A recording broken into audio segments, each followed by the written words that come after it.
Capítulo 2. A primeira onda gigante. Adoro surfar. O surf é meu esporte favorito.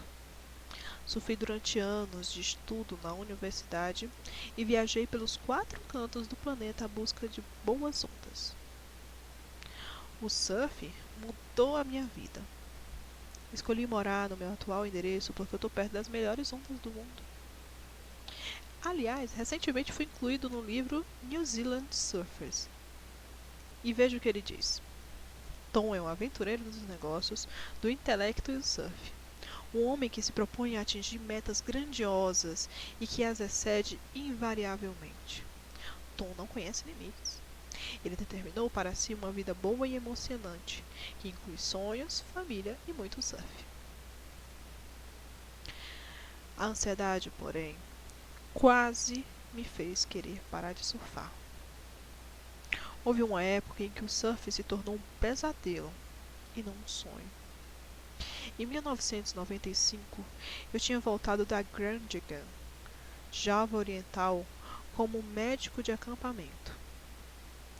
Giland, como é conhecida entre os surfistas, tem uma famosa onda que corre para a esquerda, passando sobre recifes pontiagudos que podem representar risco de vida. Trata-se de um local bastante afastado nos limites da selva janesa, onde se encontram escorpiões, tigres, cobras venenosas e malária. Logo, descobri como aquele lugar podia ser perigoso. Os médicos atuam sem receber pagamento. Lá, eles tratam acidentes do dia a dia, quase afogamentos, a arranhões causados pelo recife. Certa vez, suturei 7 surfistas em um só dia. No entanto, os benefícios compensavam enormemente os riscos. Gradigan é um local maravilhoso, e tal como Pipeline e Tavarua, tem ondas de primeira. Puma, o administrador, recebeu-me para um segundo ano de trabalho. Dr. Tom, ele disse, pode ficar com a cabana do Jerry Lopes, bem perto da água. Em 2 dias, aquela barraca receberia o impacto de um tsunami, uma onda de mais de 6 metros de altura, causado por um terremoto da trincheira de Java. Em consequência, 350 pessoas morreram na baía de Gradigan. E em pequenas cidades próximas, muitas ficaram feridas. Quando for apresentada ao surf de ondas grandes no ano anterior, receber a ajuda de 2 havaianos e um bote inflável para chegar até elas, que alcançavam até 3,5 metros. Na época, eu tinha uma infecção no peito e usava uma prancha pequena, de 2 metros, em comparação com os pranchões de 2,80 metros dos veteranos de Waimea. Estava mal preparado e mal equipado para a montanha de água que se movia mais rapidamente do que um caminhão e explodia sobre os recifes rasos pontiagudos. A empreitada era difícil demais. Sem fôlego, remei em direção ao paredão, da altura de prédios de 3 andares, enquanto fiapos de espuma, que mais pareciam plumas, saíam da crista da onda. Minha sobrevivência estava em risco. Eu comecei a entrar em pânico. Depois de horas em que só consegui pegar uma onda, cheguei à praia, aliviado por estar em terra firme e vivo. Um ano mais tarde, com a lembrança do medo das ondas grandes, me acomodei na cama da cabana de sapê, a pouco mais de 6 metros do ponto aonde chegava a maré alta. Conhecia as minhas limitações. Como surfista, estava bem preparado e equipado do que no ano anterior. Sentia-me pronto para domar o monstro de Gradigan. Tinha uma prancha maior e o peito em perfeitas condições. Mal podia esperar pelas ondas que a manhã traria. Eles chegaram antes do que eu esperava. À noite, vários surfistas profissionais, entre eles Simon Lau, Bob Bain, Shane Herring, Rich Lovett, tinham chegado ao acampamento. Falaram de uma grande onda que se aproximava, vinda da Austrália Ocidental. Achei aquilo emocionante. Era meia-noite e a temperatura era de 35 graus. Quando fiquei embaixo dos mosquiteiros para dormir. Às 2 horas fui acordado pelo rugido de uma grande onda, um som que já tinha ouvido muitas vezes, mas nunca tão alto. Primeiro pensei que ela tivesse quebrado, mas havia algo diferente. Normalmente, quando a onda quebra sobre os recifes, a explosão inicial é seguida de um ruído mais suave, até que seguinte estoure como um tiro de canhão.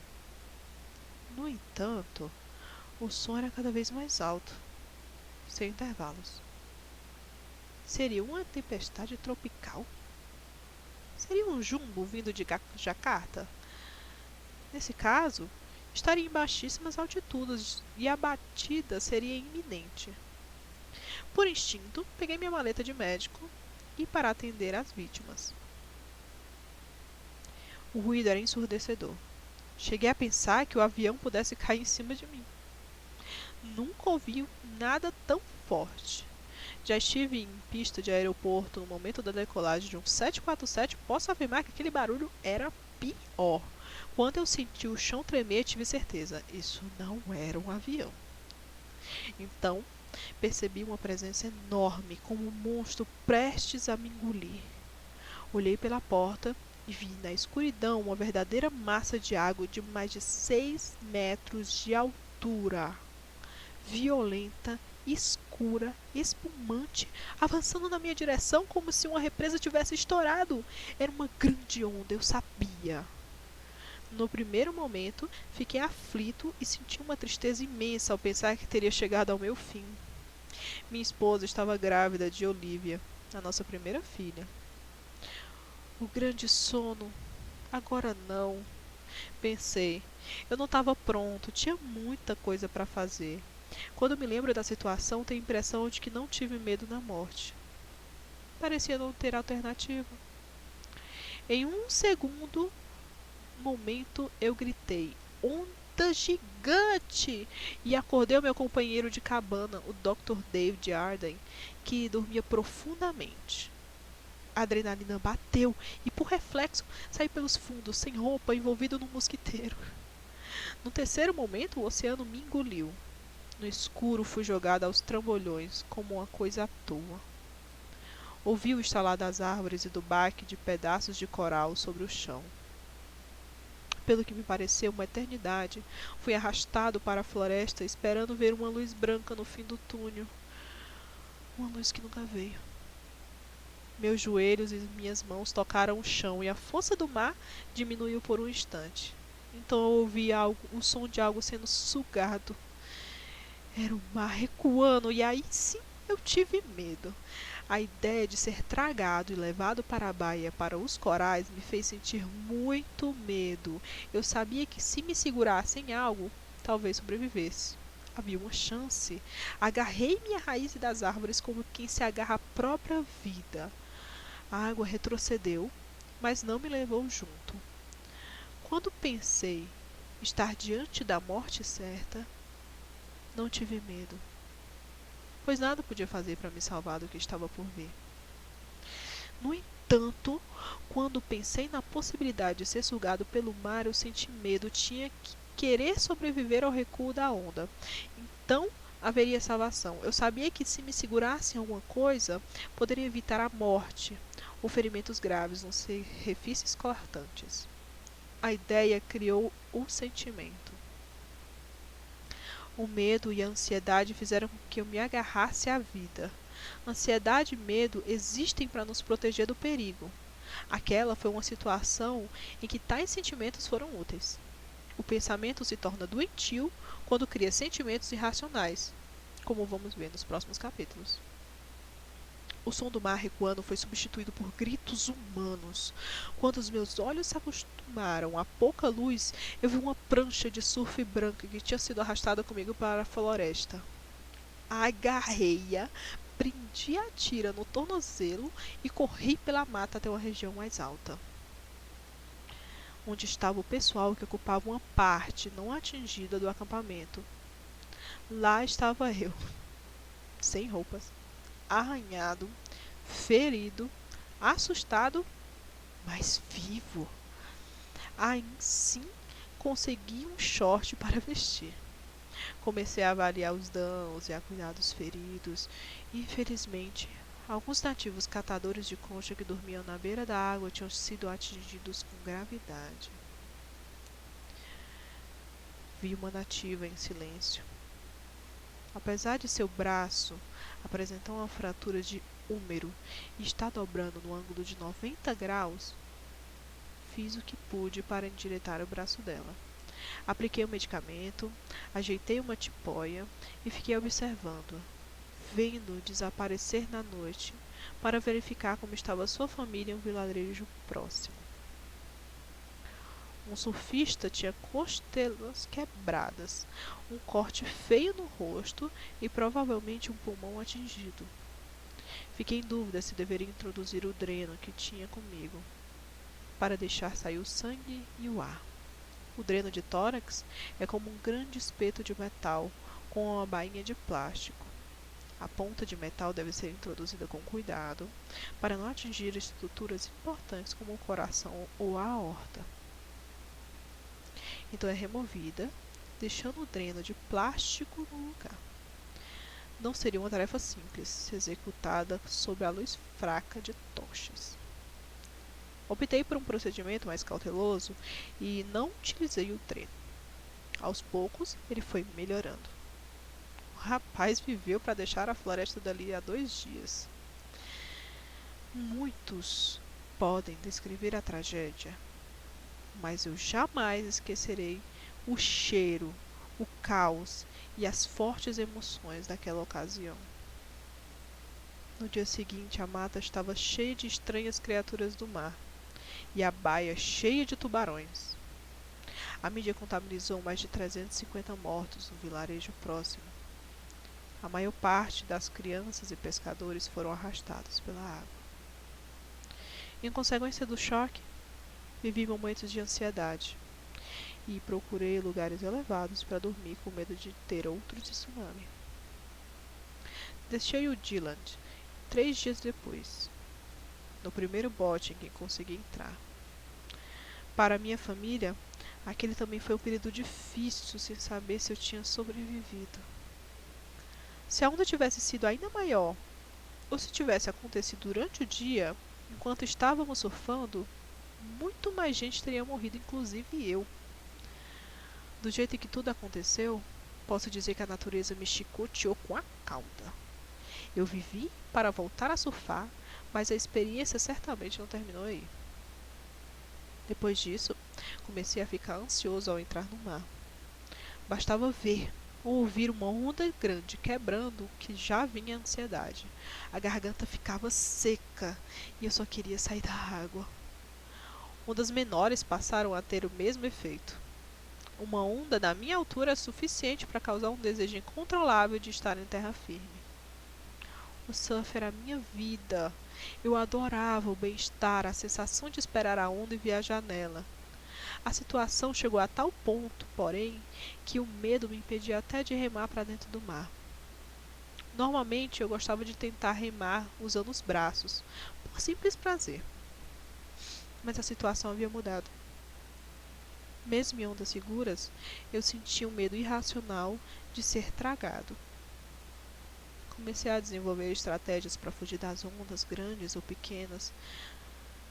Dor nas costas, falsos machucados. Com o tempo, percebi que a causa da minha ansiedade era a aproximação de uma série de ondas. No entanto, elas raramente quebravam em cima de mim ou me derrubavam. Choravam longe ou eu a atravessava remando. Passei a me concentrar na onda que tinha mais à frente enquanto remava. Em 90% dos casos, eu me incomodava com ondas que não me fariam mal. Hoje, sei que o mesmo vale para as situações em que as pessoas se preocupam ou ficam ansiosas. E em 90% das vezes, o fato não chega a acontecer. Na verdade, o estresse e a ansiedade podem aumentar as possibilidades de acidente. No meu caso, a falta de confiança me deixava mais propenso a ferimentos. Quando você rema para pegar a onda, deve estar atento e ficar logo de pé. Passado o momento, o hesitar pode levar à queda. O pior, a ansiedade acelera o coração, aumentando a necessidade de oxigênio, que é tão precioso debaixo d'água.